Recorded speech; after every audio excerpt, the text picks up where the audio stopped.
And we're back with another episode of the AC Milan Zone podcast. Before we get into it, because I always forget, so I must do it at the beginning. If you're watching this live, thank you so much. Please drop a follow and subscribe. If you're watching the replay of this podcast, please take a second, also subscribe and drop a like. It helps us massively in the algorithm to become the biggest Milan podcast on the interwebs.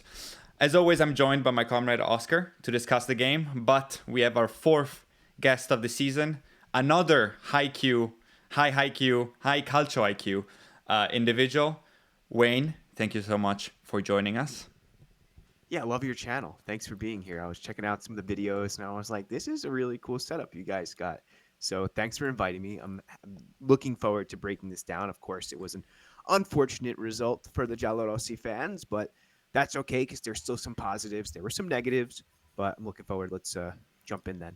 Yes, I must say you are a better man than maybe both of us. Definitely for me, I can't speak for you, Oscar, No, because absolutely, me as well. coming on the podcast of the opposing team after a big game like that and a hurtful loss like that takes definitely some bravery. So thank you for the time and also for dealing with that.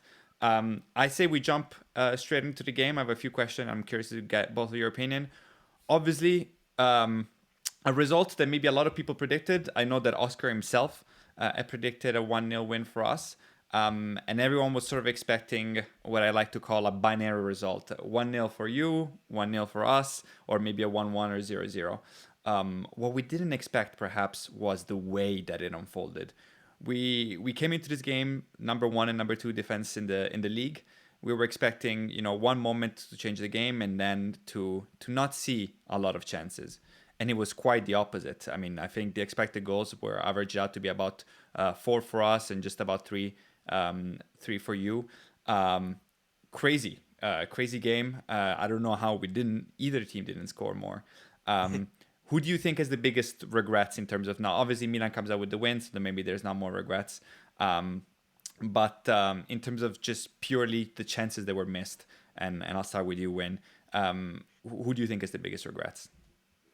The biggest one, if we look at all those chances, they're all like 75% chances. I wouldn't call them sure shots. I don't look back at them and I'm like, oh, he really should have made that, because Dybala had a good opportunity, but I don't think anybody had anything past a good one, aside from the penalty kick, of course. But that's another story. And Magnan had a really impressive match. He's a great keeper.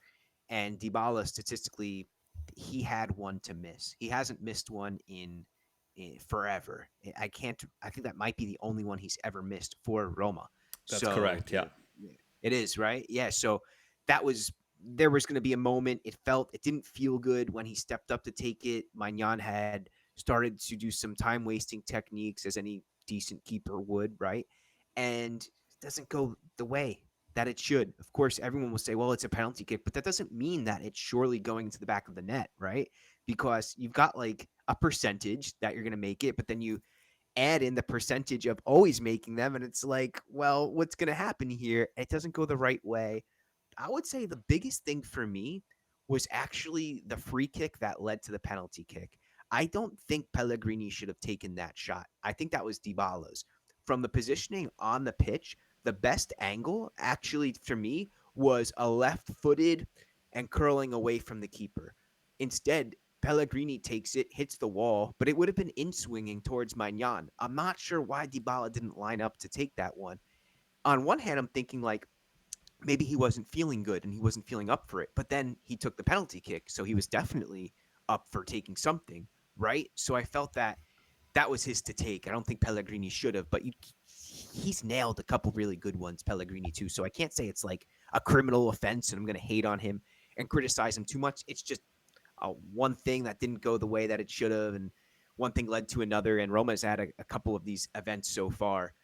Thinking back to the match against Lille, where they had 3 missed penalty kicks in a row. So there's been some really weird things happening this season. So collectively, the one thing I do want to see better, though, is chemistry. And I think that's something that Roma really needs to work on in attack. I mean, they're right there. They would have been in first, standalone above Napoli. But because of the goal differential, now Roma are tied for Milan, but actually in fourth. So they got to start scoring. I think that hopefully gets aided by January, not too far away. No, that's a great breakdown. I definitely want to comment on a couple of those points, but Ozzy, I'll give you the word first. What did you think about the missed chances in general, and just an overview of the game? Yeah. Yeah, no, I have to agree with Wayne that obviously looking online on Twitter, a lot of Giallorossi fans were saying that they dominated Milan in the first half, whilst we played quite poorly. Um, there were, I think a couple of 75% chances, Dybala's Trivella that missed narrowly, but that wasn't, like you said, a clear goal scoring opportunity in that sense.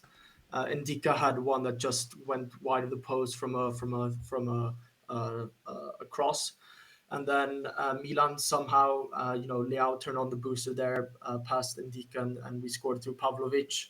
Then we Fofana missed. I wouldn't say a sitter, but I mean he should be scoring that just before the half time. And then second half, Milan come out and play the football we've seen a lot this season, and we had some very very good chances. So if you ask me as a Milan fan in the first half, would you be happy with a draw? I think we could have been. I would have been okay with it, if you know what I mean. But then second half we come out. I don't know what exactly Roma changed, but there were some individual mistakes. A lot of Milan players just up the level. Bartisaghi started playing better, sort of looking a bit more confident. Ricci, who had a quite poor first half, started playing better. So, uh, yeah, I think we had some very good chances to score a lot more, but Roma also had equally some very good chances. The penalty, the football gods were favoring us purely because Mignon is not known to save a lot of penalties at all. I think he saved one in the last 15, and then Dybala's record for Roma is incredible. So it's one of those, it seemed scripted. Um, it's unfortunate. Whilst I do enjoy it, while I do enjoy watching Dybala play football, yeah, it was bound to happen, and unfortunately, it happened in a big game like this. And yeah, I'm He's very happy with concerning three me. points. It's concerning you.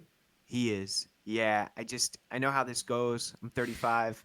I know that when things start to go wrong and they go wrong for a series of years, usually this is not a fairy tale and things just they won't improve. If he's at 70% this year, next year he'll be 65% and it'll just there's a decline, right? And unfortunately, we're witnessing it. And when it comes back to that ability to score goals, does a player who steps on the pitch 6 out of 10 matches help you? Yeah, he can. But what about the four? And how do you adjust to that? And how do you start to rely on other players and who takes up that responsibility? And that becomes a whole topic within itself, which is a very tough call because there's such a disparity in quality in this team. Yeah, So maybe Sule and takes over those reins. and like I said, I love throughout the years watching Dybala play football as if I was a neutral. Obviously, it's always been for Juve and for now recently Roma. So it's not. I wouldn't say I'm a fan. I've always, he's just reached 300 goals and assists. He's not been, for me, a player that carries a team, which I think a lot of Roma fans perhaps thought that he would be when he joined Roma. Um, I'm not sure how you feel about that, Stefano. He's won, I think, Alex Dybalex, Alexa put on, saying that he's won 5 Serie A titles with Juventus. Honestly, I think Keisuke Honda could have won 5 Serie A titles with that Juventus team. Uh, well, okay, that's exaggeration. I'm not trying to rage bait, but he He played was a for. good He player was he was a good before he player, joined but Milan. Honda, yeah, he's. I shouldn't say a letdown, but one a number 10 that we want to erase from Milan's history. Yeah. But he's always been a player that I think feeds off playing with other very good players. Yeah, And while Roma has good quality, I'm not trying to rage bait or anything. He's not a team to. He's not trying to carry. He's not the one to necessarily carry a team. If that makes sense, yeah. I mean, I'm a in my big opinion. Dybala fan. I just like that type of player in general. I think if I think back to that those Juventus teams, him and Pogba, two characters for different reasons that maybe are complicated, for sure for fans. But to me, that style of football, I will always appreciate players that play like that. Yeah, I mean, it's, yesterday, it feels like the injuries are getting obviously more and more common. That's been the story of his career. But also just out of, not even slight tackling or big anything like that. The one before this one, he literally backheeled himself into an injury, and now here shooting a penalty. Um, Yeah. it seems rough. It seems like I agree with Wayne. This story, hopefully for him, and obviously for Roma, it ends well. Um, but Yeah, these are self-induced. That's a really good point. Whereas like with Totti, he was never protected and he just took an onslaught of bad tackles and fouls where it was like, Jesus Christ, when is this guy going to get some protection? But with Dybala, like you just said, these are self-inflicted bad movements, agility is being lost, his tendons, his ligaments are not holding up. What do you do? It's very hard. yeah, no, agreed. Yeah, we'll just see what happens with him. I am kind of glad, and this is, I promise, not trying to poke fun at any Wayne, definitely, and not our Roma fans. I am glad that the penalty woes are not just us. Obviously, Leao scored the last one against Fiorentina. Before that, we had a dreadful record. I was, unfortunately, for Roma fans in the Stadio Olimpico when they missed three in a row. Recently in the Europa League. But yeah, misery loves company. So I'm glad to see that we're not the only team struggling. We have a few interesting cases in Serie A. I mean, Como, I think, missed 5 penalties in a row now, which is Wow. just wild. So there must be some sort of penalty juju up in the air in Italy. That would be four for Roma in a row if you think of the Europa League, right? Yeah, Four in a row is insane. that's that's Yeah. that's that's really tough. I think the statistics for penalties is usually around 75 to 80% that players score, if not higher. So Serie A, those stats are probably quite low. Yeah, so that's rough. Interesting point to go back to the initial Wayne series of points. Yeah, for me, I saw that free kick. It's so close, and I thought this is Dybala territory for sure. Now, I will say Pellegrini is actually, I think, a very underrated free kick taker. Very good. He's very good, but yes, he's not. It's not that he's been setting the world on fire this last couple of years. So in a position from like that, you like Dybala to take it. That being said, look, we saw the replay where they show Fofana's hand for the Was it penalty. going on? Was it going on net? You can't That's be a good sure. question. I didn't think of that. You can't be for sure. The camera angles is it's always tough to say. It looks like it's going top bins. Now, obviously, Magnan maybe gets it, maybe not, but it's going definitely in the right direction. So obviously you can't fault that too much. Um, were you surprised to not see a striker in Dovbyk Yeah. come on earlier?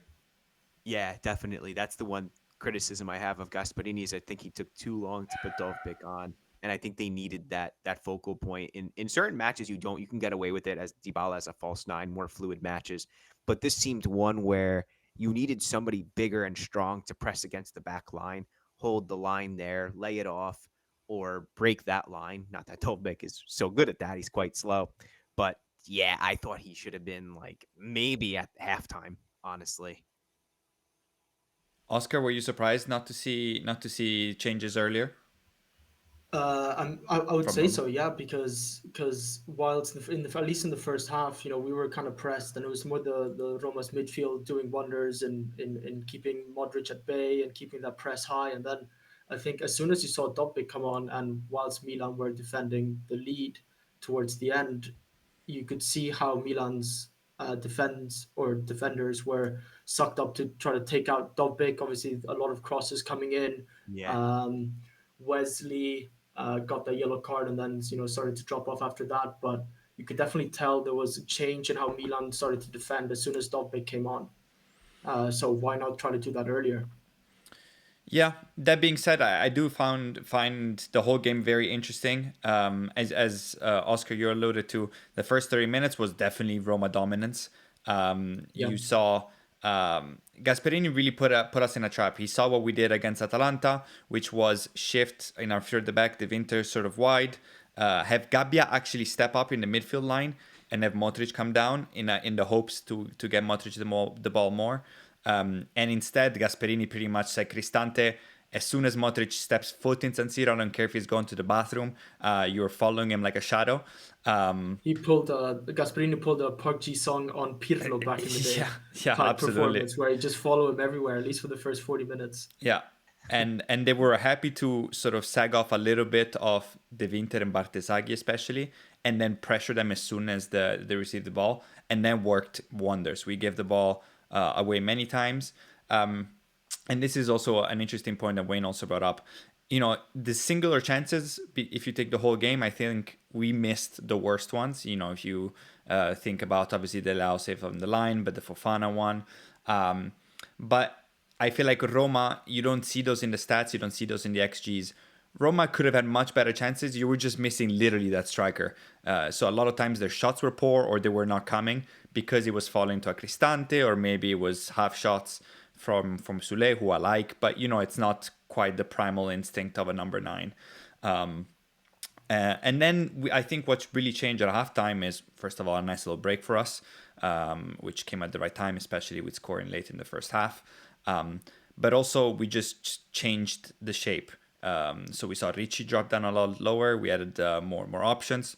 Roma, of course, you're gonna get tired if you press so hard. And then I mean, when the Leao chance gets cleared off the line, I cannot believe between that and this Villar save, which because maybe Roma loses, kind of goes lost. That's an incredible save, and I'm a big fan of Villar in general. He was so good last night. So good. That, and I mean, Leao scores I that. think He put that. it was even deflected, right? That shot sort of like Steeler had zero time to react. Had the shot just gone clean through, but there's a deflection as well. Maybe that, I guess I should maybe say, kind of favors him. But you know, is special. He's a really special player. Goalkeeper of the season last season for a reason, right? Yeah, he's good. I don't know if he survives past like August 1st next year. I could see him at like Bayern Munich or somebody like that. There were even talks with us when we didn't know if Magnan was going to Chelsea early on. There were talks about taking that money straight to Roma, and I mean, maybe him and Kone go to PSG for like 180 million euros, 200 million. Let's see. Yeah, what happens with that. Personally, I would love it. I'm a big fan of Villar. He had that little, you know, not so clean little mistake against Inter. But so far, I mean, he's kept you in games in the last couple of seasons that maybe you had no business being into, and that's what great goalkeepers do. You know, Magnan has done that for us a lot of times. If because Liverpool purchased him after what they did with Allison, getting him for like a fraction of what he was worth, I would I don't know, I'd cry. You'd just they need to pay, but after their heavy spending this summer, I'm sure they're trying to find good deals somewhere rather than going for the best name on social media. Yeah. I see. We have a couple questions that I'm very wary also about Wayne's time. So let's go first with the chat live. We have an Irish fan in the chat who says, "Would love to hear a Roma's fans review of Evan Ferguson so far. Obviously, he misses out on this game due to injury, but he's part of those striker woes. What do you make of him?" Evan struggled.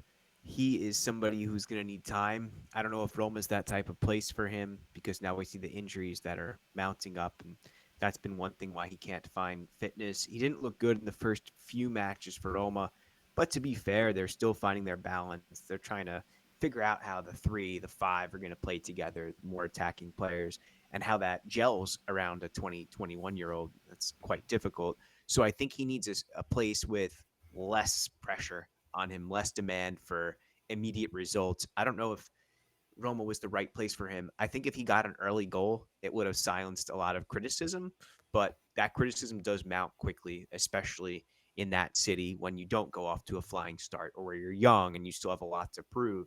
And the question becomes, or you look at the statistics, I should say, 1 goal in 10 matches between both of Roma's strikers. So when it's both of them, perhaps that indicates that something larger is at play. But for Evan, I want it to work. I really do. He had a strong preseason. What we're seeing now, well, he's got to get back on his feet first. And then he did get a start in the match that he went out in. He just had to come out in like the 3rd minute. So it's unfortunate. I think if he can get a good string of games in, I do think he has the ability. He's really fast. He presses. He works hard. He can score goals. He just needs some time. He will become a great player. Where that happens, I'm not sure. He can't stop scoring for Ireland. He's been phenomenal for them. I think he's like their next big player, no matter, like I said, where he ends up. Is it in Rome with that 40 million euro transfer fee and 0 goals by November 3rd? I mean, what are we going to get by January 1st? Is that going to convince 40 million? I don't know. Maybe 10 or 12. I don't see Brighton. I think it's Brighton who owns him. I don't see them getting rid of him for peanuts like that. So I wish him better. I'll say that. But so far, just not enough. Like, and it's not on him. You got to get on your back on your feet first. So Yeah, I mean, agreed. I think that's the caveat that's really weighing against him is the price tag. You can say he's young, he needs to learn. All of that is true. He needs time.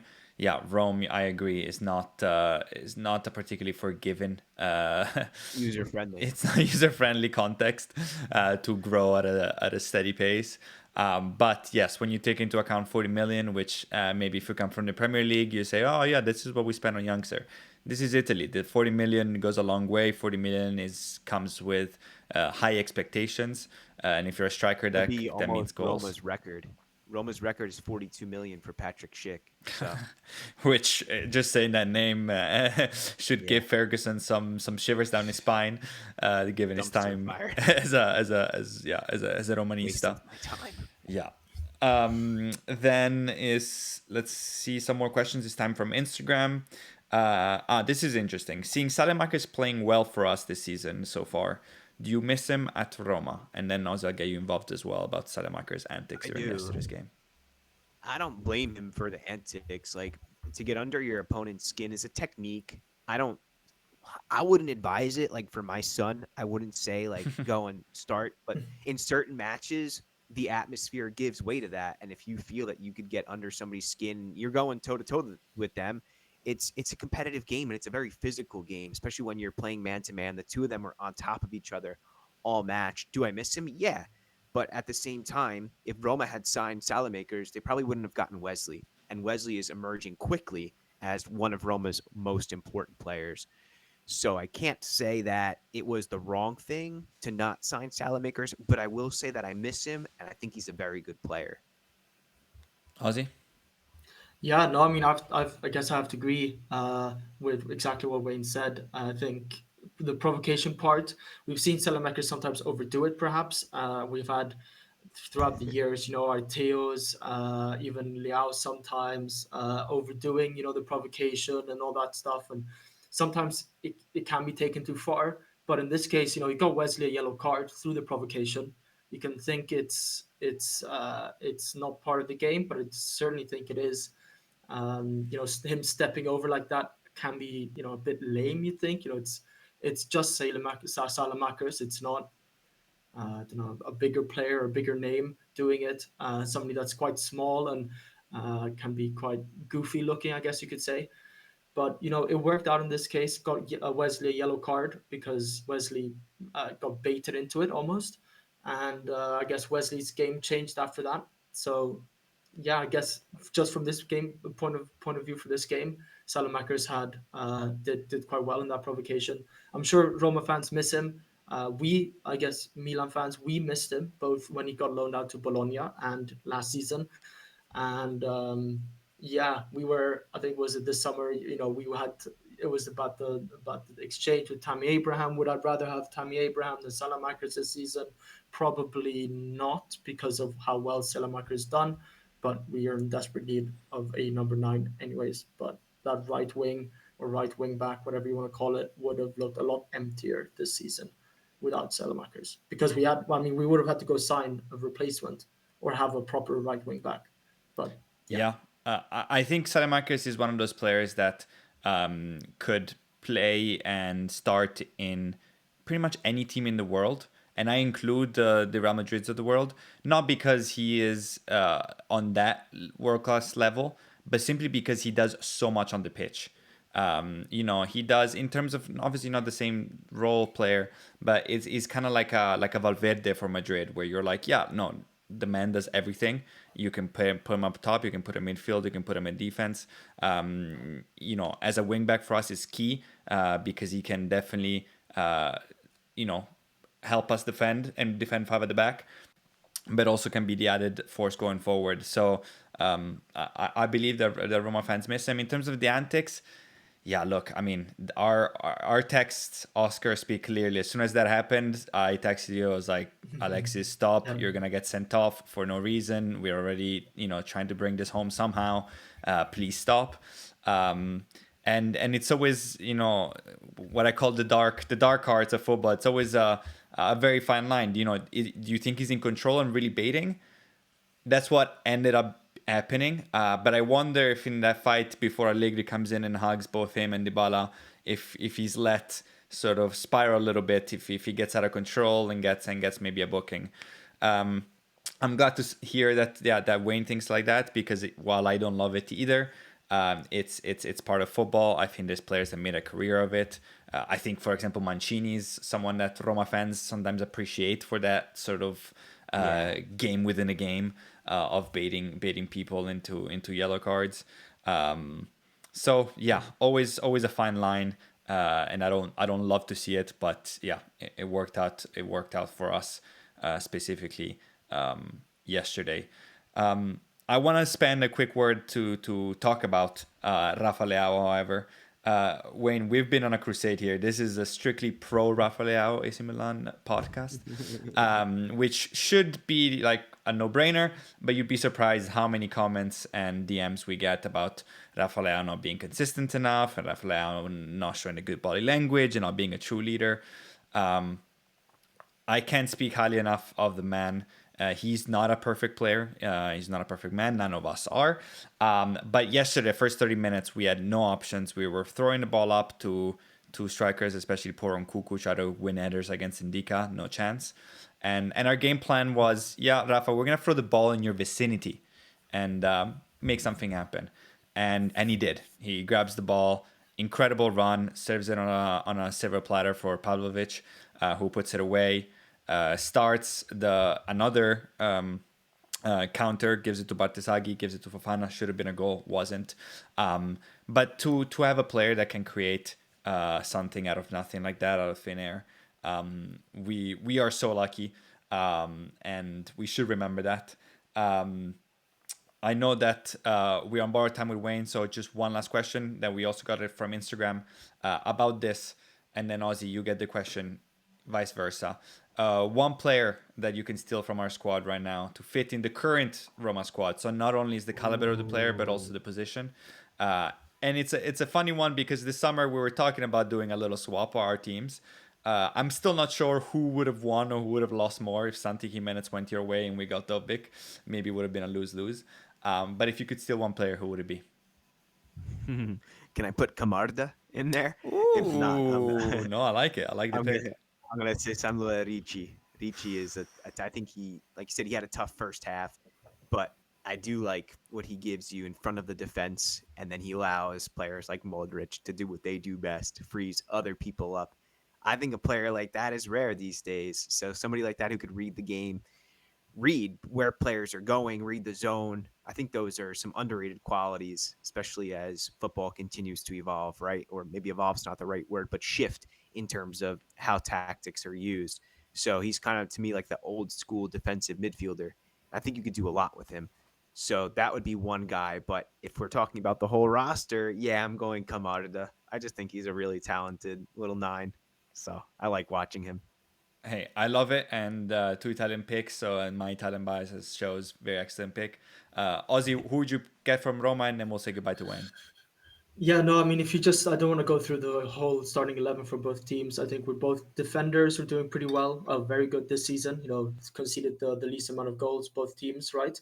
Looking at goalkeepers, no. I mean, I'm sure you'd rather keep Svilar and we keep Mignon. I think they're both on par this season or the last 2 3 seasons. I'm looking at Wesley for our left wing back position. I think Wesley's a good because addition. Yeah, Selemakers, I don't think he'd replace Selemakers, but then Wesley plays on the left anyways. And whilst Bartisaki's done a good job for the caliber that he is and the age, Stupinian hasn't really, convinced us, but he's also been injured and suspended. So I think it'd have to be Wesley because our midfield I'm very happy with when we're injury free, and I think Roma fans are quite happy with their centre midfield. Maybe not Celik or whatever, but our strikers, I don't think anyone wants to swap any of our strikers. Maybe it yeah, would have been a different story, new surroundings, new yeah. city, new fan base. Maybe that would have sparked both Dobbik and or Santi Jimenez. So I think Wesley would have fit in quite well with us, and I'm sure you guys would like to keep Wesley. So Yeah, yeah, that no, speaks for interesting. itself. I think yeah, we have so many number 10s, but no number 9s. Both our team could put way too many trequartistas up. It makes no sense because we have so many midfielder, but I just love Kone. I know he didn't shine particularly yesterday, but in general, I just love the type of player, which is becoming more and more rare in football. But we must say thank you again to Wayne for taking the time to speak about Thank you, Roma Wayne. after a Thank tough, you, tough guys. loss, the day after, especially, particularly morning. And we'll have to have you back again once we play in the Stadio Olimpico Thanks, in the guys. second leg. Forza Modric. Thank you See so you Thanks, much later. for Wayne. joining us. Have a good Ciao. one. Bye bye. Bye. Oscar, you and I continue. Uh, Yep. I think, unfortunately, I was watching the stream. I see a couple comments. I think the audio was a little bit, the audio was fine, but I see some visual glitch. I believe my computer is Maybe. having a minor stroke. We will look into that. So apologies for those of you who are watching. We didn't give Wayne's beautiful face its deserved treatment. But as far as I know, the audio is fine, which is what matters. Um, I guess we can Yeah. go No. about I maybe think. I think. about the Yeah. ratings. Best. But yeah. About the ratings, I think we spoke quite well about dissecting the game. I don't know if we want to go into detail about every single play, and I don't think I had the chance to tell Wayne that one thing I want to say is that I think whilst they dominated in the first half, dominated, and we played a lot better in the second half and probably had better clear cut chances. I'd want to say that Fofana going into the player ratings now, we can see on the screen he had 6.3. Probably one of the worst performances we've seen from a Milan player. I think just one game in a very long time, and we had quite a terrible season last season. I think he was he was quite lucky to be staying on the pitch. He Yeah, had quite a severe foul in the beginning of the first half on I always mess up his name, Ainoi, and that could have merited a yellow card. And then the foul that he for the free kick is borderline orange, so not red or borderline red, but very close to being debatable whether that's a red. And then the handball, which like we said earlier, could have been going on target. It looked quite what's it called. Uh, it looked like he meant it almost because, and also I hate him for turning around on a wall like that. yeah, It's that's not Adriano football from 101. back in the day that you're facing. It's not a powerful shot. Would I want that shot to hit me? No.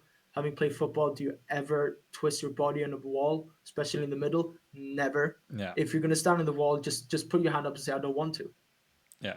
Then we can have the conversation after the game. But that was dreadful.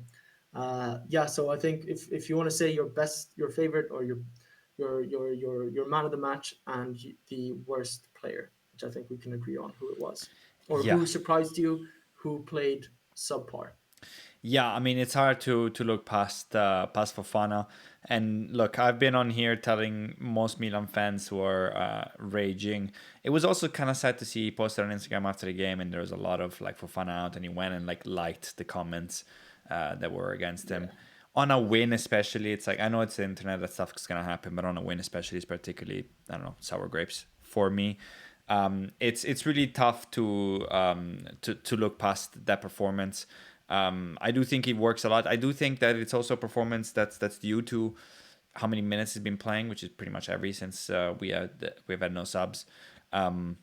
But yes, I was expecting that Ruben Loftus-Cheek, especially after he got booked. I thought it would be pulled as immediately because Ruben Loftus-Cheek was sort of waiting there. I guess Allegri wanted to have a more defensive and take out Nkunku. He was just kind of seeing if they might score off that free kick and then off the penalty. But yeah, look, as I said, I've been one of the few Fofana defenders, but that was really rough. Misses one giant chance in the first half, a pretty big one still in the second half that kind of gets swept Yeah, under the rug. yeah. The first half chance is the more I watch it. Obviously, they showed highlights yesterday, but we watched some of the extended highlights today, and the more I watch it, the angrier I get because it's shouldn't say unforgettable. I think whilst he got a lot of hate, and I don't agree with social media hate, either commenting on his Instagram and hopefully nothing was over like massively over the line. Um, if we'd lost or drawn, Dybala converts that penalty, Fofana's would have been even more Yeah, highlighted, I yeah, think, amongst media in general, rather than just hater central on Twitter or X and us Milan fans. yeah. So No, yeah, we've agreed. been defending him. I think it's kind of mirroring from last season that in the beginning he was okay, and then now he's just playing week in week out, 90 minutes, 90 minutes, 90 minutes, 90 minutes, and it's showing that silly mistakes. Doesn't seem to have his head really properly in the game. Tracking back sometimes, he's not always there. He's missing out on some crucial man marking. He seems to be a bit late in tackles, making sort of a headless chicken in a way. Um, yeah, sort of reminds me a bit of Bakayoko back in the day. I say back in the day, it was only 4 or 5 years ago. But he doesn't seem to really fit in, making silly mistakes. Higher expectations on him. Also coming from, well, I guess he came from Chelsea at that point. Bakayoko to us, but another ex Monaco center midfielder. Good point. Yeah, Yeah, yeah, yeah. I could definitely see it. I do think that Bakayoko always seemed like he was like. I would say Fofana is better than Bakayoko Yeah, was, but agreed. it And gives some if Bakayoko just tendencies. seemed like he was always like a step behind. I feel like Fofana gets the style of playing. He's just yeah. I mean, obviously the finishing and the composure in front of goal has been dreadful. But yeah, I do think that once we have subs and he can not start Yeah, some Josh games or just get some Josh Hardy rest. comes in. Yeah, Jashari comes in. I'm interested to see Ruben Loftus-Cheek can come in, depending on if you have a Yeah, more defensive on the other side with either Ricci or Rabiot. Um, but yeah, easily the worst in the match. Bartezaghi had a rough go of it. He was certainly the first half. as I said, targeted smartly by Gasp, and had some similar trouble to what like Estupinian had early in the season, where they let him get the ball but not turn around, and now he's back to facing Magnan and kind of attacked from at least one player or Yeah. two, and gave a few bad balls away. Although I have to say, if you look back at the goal that we scored, I shouldn't say it's obviously it's Leao's run and Pavlovic's run, but if you look at it, how composed he was to give Ricci the ball, the balls he's got back towards Roma's goal, I guess, but it's the ball's about to go out, and like 180-degree pass straight to Ricci without just a quick scan. I thought that was quite impressive, and Hmm. I think his game picked up from that. He's a lot about confidence, Yeah, and the Milan defense or midfield wasn't clicking in the first 30 minutes. Bartisagi is going to struggle for that after that yeah. in general. Yeah. I thought, yeah, I totally agree. I think that's you're spot on there. And in the second half, I thought he picked up also because yeah, his job got a little simpler, right? He wasn't asked to get those difficult balls, and that's where you see, say what you want about Theo, but a lot of times we gave him those balls in difficult positions, and he still made it happen. But Yeah, Tizagi maybe will get there, maybe not. But yes, he was. Yeah, we need to watch out because more teams are gonna see that and target those positions. But it's part of the growth. I think also this is why I wanted to speak more about Liao. You see Liao was the first one to go back and encourage him. I saw it on the pitch live. We saw it also on Instagram with a story of him picking him up. And that's important leadership from the best player on the pitch for us. Maybe Modric, whatever, but you know what I mean. Our superstar Yeah, in a moment where we're clearly struggling to go with a youngster and say, hey, it's okay, you lost just a couple yeah. balls, but we keep going on to the next. And it goes back to our, Leao stan, that, attitude. A lot of people saying attitude. Some of, that's the kind of thing that goes a bit unnoticed, or it's not really been flagged in social media and the general, Italian media, newspaper media. So that's what you kind of see, I shouldn't say behind the scenes, but I think Leao, the issue's not necessarily been his attitude in the sense of shouting at other players, being, and I don't want to swear too much, but an absolute dick. Um, he's not trying to provoke other players. He's always got a smile on his face. It's been some of the tracking back, I think, is the only thing you can only say in the last few seasons. So that kind of attitude is what makes Liao our number 10, starting to become a club legend and a player we want to keep. No, fully agreed. And yeah, I mean, all his teammates have always spoken highly of him, so it's Yeah, not it's definitely an online issue more than more one in the locker room. yeah, That being said, I think also, Magnan took away, I think, officially the man of the match. And I mean, he had a couple good yeah, saves in the second half, and obviously game-winning penalty save. He did also, like everyone else, struggle in those first 30 minutes. He was tasked yeah. to Some sloppy maybe, passes. yeah, to maybe distribute more than a goalkeeper should. But yes, also if we concede in those first 30 minutes, I bet his rating goes down a lot. But to speak of maybe the ones that did well, like Magnan, I think obviously Leao is huge for us. He created a lot out of thin air. If he gets his second goal on another, the Svila incredible save or the goal line clearance, he for sure probably gets the nod. But give me 30 seconds on Pavlovic. I mean, He only needs 30 seconds because I could go on for hours about Pavlovic.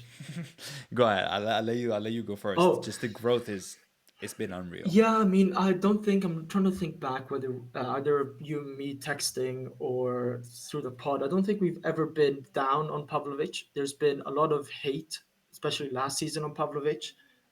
We were rumored to sell him. Uh, I don't think, whilst there's been some technical issues with Pavlovic's game from last season, maybe some mistakes. He's not a ball playing centre back. He gives me Yab Stam vibes, both look wise and how he plays. That man leaves absolutely everything on the pitch, week in, week out. He's a big guy. What is he, 192? He looks, I guess a lot of people clown him online when you see him run. He's got that Rudiger run almost. But man, whilst Mancini was completely out of position, how Pavlovic sees that opening in a way and follows the attack, and then runs into the box the way a striker would. I mean, give let Santi Jimenez stay after training with Pavlovic for 30 minutes, so Pavlovic can show him how to make a run in the box.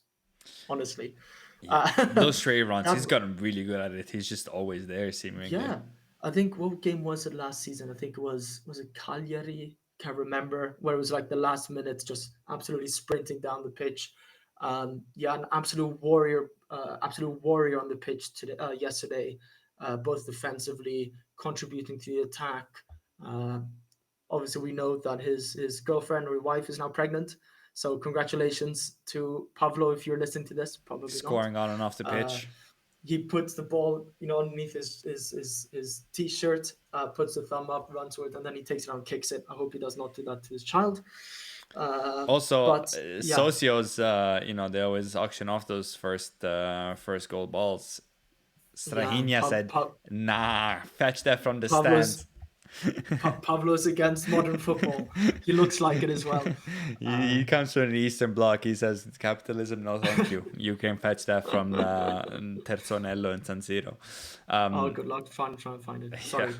Yeah, because I say hours, but yes, that's my breakdown. I'm in love. I think I might get a Pavlovic top the end of this towards the end of the season yeah. I if mean, it all goes well. as we've said before, I would not. I always envision him to be a solid defender. I would never have guessed that it would have been a great braccetto, as the Italians say, a bastoni type character to go up, unleash a couple crosses, score in this case, and yeah, I mean I'll post it in the breakdown, but there's a great view of someone who filmed it the whole play pitch side, and you see him start inside of our box and just sprint. And I mean, Leao gets the ball Yeah. around midfield and he's going for it, and he knows Rafa is gonna be his man and he's gonna be there and I need to be there, and he just non-stops and gets it. And that's just hard work. He just works harder Yeah. than Mancini, who's in the box there to try to do the same thing Oh wow, these on the yeah. other hand. Uh, and yeah, I mean, you're right.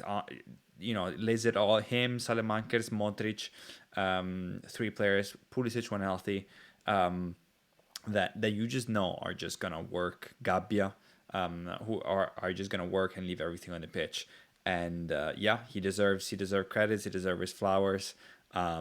Very very happy for him because he's brought nothing but great attitude. Um, Yeah. yeah, I think that's the maybe enough about the Roma game. Let's quickly Go maybe into the preview just preview quickly. Yeah. just quickly before that table. One of the closest Serie A seasons in recent memory. Yeah. It different teams have slowed down at different points, so everyone is still sort of bunched up. We have Napoli at 22 points, and then it's Inter, Milan, Roma Yeah. all at 21 before we see the ones at There's 18. yeah. There's a bigger gap between first and second in the Premier League than there is in the Serie A between first and seventh in terms of points. That's wild. Yeah, it's And I know if El Nishtag is on there, I know he'd be happy for that because Arsenal are now top of the table. Well, have been yeah. and are kind of pulling away in a way with Liverpool's Yeah, woes. it's Man Arsenal's to City lose. I would says say that they're Arsenal's pretty yeah. much won the league at this point. Oh yeah, yeah, absolutely. It's not like you would expect them, to after Christmas have a bit of a fall off or anything. Yeah, I mean I would Liverpool's never in the want to trash. Man Spurs, City, Man City Man City struggling. have no other scoring than Haaland. Yeah, Uh, he's been drinking his raw milk, unpasteurized, crazy guy. Yeah, but it's yeah, Arsenal's. Yeah, Arsenal have won it at this point, I, and we're I, in I third would of agree. November. Co-signed. You heard it here Yeah, first. Place your bets. But we we do not give out sound financial advice. Don't listen to us, please. literally never. Um, but do you think is this still a three horse Scudetto race? Are we in it? I think Napoli and Inter, no matter how we'll go, they'll be there until the end. Are we officially candidates? Is Roma officially a candidate? Yeah, Spalletti obviously now takes over Juve. They've struggled, but because the teams have slowed down a lot, they're 3 points behind us. 10 games yeah. in, there's I time. think it's yeah. I think we're certainly in it. I mean, if you just look at the table, I think with the new Champions League format going in even into January, and then after that, most likely, the round of is it 32 or 16, and then the quarterfinals, etc. Inter are bound to go quite far. So, and whilst they've been playing well, um, I think they look in a way thinner in terms of players, and it's hard to maintain that level through all these years, going deep into the Champions League runs, etc. So they might be struggling on personnel. You never know. Lautaro Martinez isn't exactly the same player that he was 2 seasons ago. I don't think. So they might struggle. Napoli have their woes. They're they're playing a lot of games that they didn't have last season. Um, Roma, same thing. If they go far in the Europa League, is it in the Europa League or Conference League? I keep forgetting. It's the same shit. Um, they might be struggling in terms of personnel. Juventus might be reborn with Spalletti.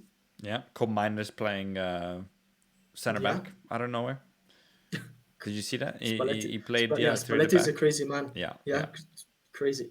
But I certainly think we're in it. I think with our woes in terms of injuries, having a pretty thin squad whilst investing or reinvesting money that we sold Rangers and Theo for, to be still on par with Inter at this point with the injuries is impressive. So yeah, it's a 3 or 4 horse race at the moment, but we are lucky that we don't have a lot of games, even depending on Coppa Italia. But that's not as many as Champions League, Europa League, or Conference League team has. I think we're still in it, absolutely. Um, with how we've not scored a lot with a number 9 and the injuries, how are we still third or tied third, second, whatever? Yeah, I mean, agreed. I do think that for us was key to survive. We it's all year that we said, okay, if one of these big teams gets key injuries, we will see them drop off. We got through hell. We just starting to see the light at the end of the tunnel now. Jasari's on the bench. There's hope that Pulisic is on the bench at Parma. There's talks about Milan officially talking with both the French and the U.S. US. national team to make sure that Pulisic and Rabiot don't go again. Well, I mean, I think it would be quite outrageous if Pulisic doesn't feature at all from international break to international break, and that gets called up and plays for. In a way, I know it's a timing thing, and Yeah, some yeah, injuries but are worse than it others. would be a But joke. Yeah, no, agreed. yeah, even though he's their best player by quite a while, by quite a big margin, an unfit Pulisic bringing in, I don't know who they're playing or what they're playing. I don't know what tournaments they have nowadays. It's probably it's a silver cup, Yeah, the bronze cup, the platinum cup. I don't yeah, know. maybe just more friendlies Yeah, against other butchers. Hopefully, fuck Australia. yeah, I don't know, Guatemala or something. I don't know. Yeah, but I mean, you take away our capocannoniere in Pulisic, you take away Rabiot, who is key. As I said, we have not yet conceded an open play goal when Rabiot is on the pitch, and we've conceded an open play goal every time he's not been on Yeah, the pitch. Uh, I guess Roma was the first exception to that. And so now our season starts, obviously, and this is a great transition, and I'll put Parma on the screen. Parma now is key. We've shown our ability to win the big ones in the direct games against other teams that are running for the Scudetto. We drew against Juve in a game where we should have won. We've beaten Roma. We've beaten Fiorentina. We've beaten Bologna. We've beaten Napoli. We've dropped points against the small ones. Parma is one of those. They're struggling. Quenta yeah, is doing an awful job. He's playing just very defensive and creating very little. If this is absolutely a must-win for us, if we're talking about us winning the Scudetto, if we come out of this game with 3 points and we get the little yeah. break, which means we'll be at worst 1 point from first if Napoli win. If not, we will be first, maybe tied with someone else, maybe not. And now we get Jashari back. I mean, he was on the bench against Roma. He definitely will be in the bench against Parma. We'll see if he gets minutes, but he also will get a couple weeks to fully train. We'll get hopefully Pulisic back. We'll get Rabiot back. Ruben Loftus-Cheek continues, his improvement. Maybe we Estupinian, get back. Maybe we get back Santi, but Santi gets to come on as a striker rather than having him play week in week out, 90 minutes or a lot of time. absolutely. Maybe restart the whole easing him into the Milan team could be a break for him in a way. Yeah, which is huge. We get to see Rafa and Pulisic play together, which we haven't from the start. That No, was, we haven't that at was all, right? no pretty. I don't know if Did he? Rafa came on. No, he Did he came on come? against Did he come? Juve, right? Um, Yeah. so maybe for that little Oh, while. then yeah, Um, yeah, but maybe yeah, we're exactly. So it would talking have been about like stolen minutes, 15, 20 minutes. and Yeah, this was supposed to be the big thing, right? And we mm, haven't seen it yet. Obviously, we can talk about, is Rafa a striker, is Rafa not a striker, but those are our starters, and we've yet to see them play together. Um, it gets exciting now. Of course, it's injuries, and it's Milan. Some more will come, undoubtedly. yeah. But you know, we've I wonder we've who's next. we've weathered the storm. and it's looking good for us. There were Yes. others not so much. Juve got Bremen, which is really bad. Napoli got a little bit more compared to the others. Lukaku obviously was there out from the start. De Haaland, Bruyne might miss the World Cup. yeah, De Bruyne is out for several months. Buongiorno spent some time out, all of that. So we'll see how they fare. But look, we get a healthy squad. We play once a week still until at least until the new year when we see who makes it out of the Italians. And I like our chances. But So maybe time for a cheeky prediction. yes. So let me give you I some think I, stats. I went I went first last time, so you can And you go. nailed You're it. more than welcome to go first. Okay. I Let nailed it. I named it. Yeah, the prediction, not the score or the score. But This is true, but you did say Salamanca, so it's close enough. yeah, Is a good guess. Parma come Pavlovic and from Salamakers are identical players. same play style, same build, everything. Parma is currently sitting at 16th with 7 points. Yep.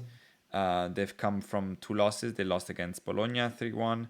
They lost against Roma. Before that, they had a couple draws. This is not a team that scores too easily. They scored in the very first minute against Bologna, apologies, but have not done well away from home. But this is as simple as we need to keep a clean sheet and bring home a result Yeah. against a team that struggles to score and a team that's doing poorly. It would be lovely to be one of those. I mean, I guess that's not true. I always say if we score early, then it can get ugly. As we saw against multiple teams, especially small teams like Pisa, that's not really the case with this Milan so far. But give me 2-0 for Milan. Give me a I Rafa think sorry. Leao. So sorry. You said 2-0 Milan. Yeah, We're gonna keep a clean sheet. we're gonna keep the clean sheet. Yes, I think so. It's been a little while. I know that. Well, I guess it's I don't know. I keep thinking that Roma wasn't a clean sheet because I can't believe they didn't score and we conceded a penalty, but it was a clean sheet. So I guess it's another Yeah. clean sheet. But a more solid defensive performance. I think Parma's XG will be below 3, unlike with Roma. So yes, 2-0 Milan. Give me Rafa Leao because he's gonna continue to do what he does.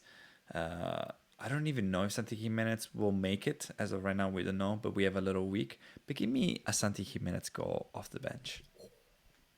I Okay. mean, you have to be a If brave man to bet on a Santi yeah, if Santi Jimenez goal. Jimenez scores at any point in the league for us, I will wear my Mexico shirt for the next pod. So Yes, that's a great idea. I'll just hold you to that. I'll just to hold you to respect that. him.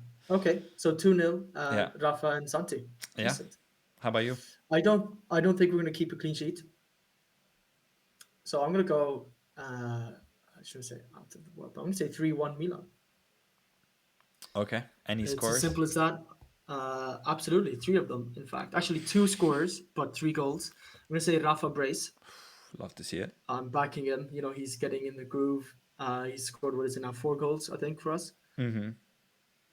Does that count as Coppa Italia? Anyways, yeah, a brace from Liao, and I'm gonna go for a Ruben Loftus-Cheek goal as well. He's either gonna come on, Yeah, and he's when we're trying to sit, yeah, he's definitely gonna come on featuring. probably. Yeah. Yeah, featuring. So yeah, RLC goal. We're not big RLC fans on this podcast, but yeah, Look, I'll 3-1 convert Leao. if he keeps playing like he did those 15 Yeah, minutes or maybe more 30 yeah, against against Atalanta, then I'll convert. Atalanta. Yeah, Okay, then decent.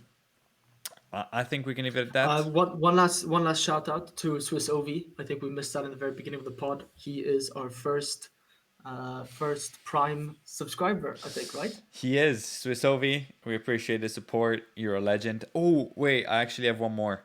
We have a question from Instagram that I promised this man I would get to, because The transfer window. yes, very Yeah. briefly. What was it? Prediction for the upcoming transfer window. It- Or I it- guess that really wishes. depends. Prediction is hard. Obviously, I think we Yeah, need to target a prediction. striker.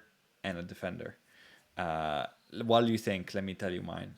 Yeah. Look, I will still take Dusan Vlahovic. You cannot get me off this. You cannot get my mind off it. Is it hard? Absolutely. Yeah. He makes way too much money, Oh yeah, yeah. and he wants to leave for free at the end of the summer, which means and he's. if we're on even points or relatively near each other, why would you be trying to give away, This a is player true, in a but way? Juve is losing him for free, right? So if they can make 20 mil now over making Yeah. 0 in 6 months, maybe they take it. Again, he's looking to keep or increase his salary, which is way above what we pay. And if he leaves for free, he's probably Yeah. looking to make that money that a team would save on his salary. So very unlikely. But the disrespect on Dusan Vlahovic, he's Serie A proven. He's 26. He's not 32. He's 26. In this Allegri The team, Ju- he's bang. You cannot the convince me that he the doesn't Juve bang fans, goals. the Juve fans were very happy, I think, with his performance on the weekend because he Yeah, seemed to have another beast in him. I think he was like chasing down defenders left, right, and center. yeah, So yeah, that'll yeah. be difficult. And look, Okay, Vlahovic, yeah, maybe Spalletti works his magic and then he resigns. Anything can happen in football. But Dusan Vlahovic yeah. or So, dark horse name, and then I promise I'll leave you the word. Give me Joshua Zirkzee. I was gonna say Zirkzee as Man well United because reject. he's been linked before. Yeah, He's he's still been linked young, before. 192, He can play knows at the top, win league. some headers, can link up well. I mean, we know his passing is unreal. He'll Uh, drop a bit deeper perhaps, and therefore give Liao the chance to either drop pass it back to a midfield to drop it or over the top for Liao. I think that would be quite good. So I think I have to agree with in terms of wishes Xerxes, but I have to say it's going to be impossible to tell with Cardinale and Redbird this is because true. I mean two thoughts, right? Either if we're doing poorly, let's say by January, and I say poorly, out of I don't think we're going to drop that deep, knock on wood, but a sixth or seventh place, there might be like what this season was a one Transitional season where one. we transitional season, or we're doing really really well, which we are, and keep on this trajectory, top three or top two or even top of the league, and be like, well, we don't need to change anything. So Yeah, it's hard to we've tell. been promised some spending that never came a couple times, so you're right. Yeah. And then obviously you have to figure out, you just spent a lot of money for Nkuku. Not a lot, but for for someone who's right now not a starter, you spend a fair amount of Yeah. money. You did spend a lot of money just a year ago for Santi Jimenez, so he would need to be Yeah. offloaded. How much of a loss are you willing to take on him? So it's difficult, but those are not my predictions, but my wishes. Yeah. We had to get that in. Oscar, Perfect. thank you so much, as always, to Thank you, discuss Stefano. the game with us. Thank you Yeah. again to Wayne. And we'll see you after the Parma game before yet another international break. Every year there's more. The last one for a while, I believe, right?